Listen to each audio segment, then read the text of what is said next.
All right, let's go ahead and wrap this up. So the last section here reads as follows.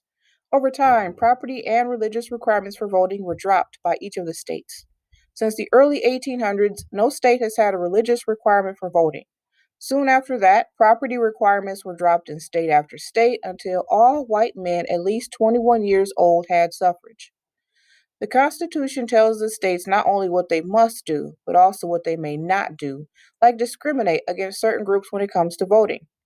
The Constitution says that amendments may be added to the original document. Over the years, the American people changed their ideas about what is right and fair, and so the Constitution was changed to fit the changing times through the addition of amendments. First, an amendment is proposed by at least two-thirds of the members of Congress. The amendment is added to the Constitution after the legislatures of at least three-fourths of the states ratify it. Remember, ratify means approve. There are now 27 amendments which were added over the course of 202 years.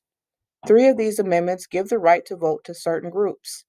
The 15th Amendment gave African American men the right to vote in 1870. The 19th Amendment gave women the right to vote in 1920, and the 26th Amendment gave young men and women aged 18 to 20 the right to vote in 1971. So now we have reached the end of this thing. It says, and let's ask ourselves, how is the last section of text, paragraph 7 through 10 specifically, organized? And how does this text structure help you to understand the information therein? We can say the last section is organized two ways, okay?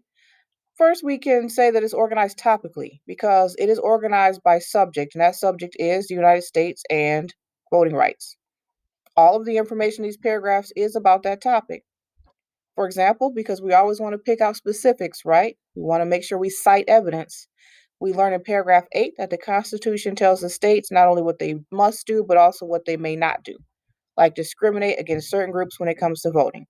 And we also learn in paragraph 9 that the Constitution can be amended to fit the changing times because it is a living document. So, this paragraph and this organization helps me to understand how changes can be made to the Constitution and how state voting rights can be impacted by these changes.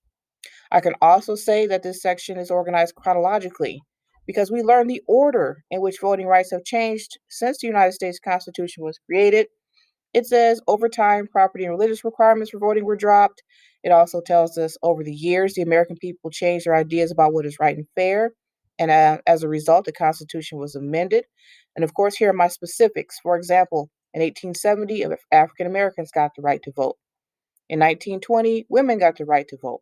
And in 1971, young men and women aged 18 to 20 were given the right to vote.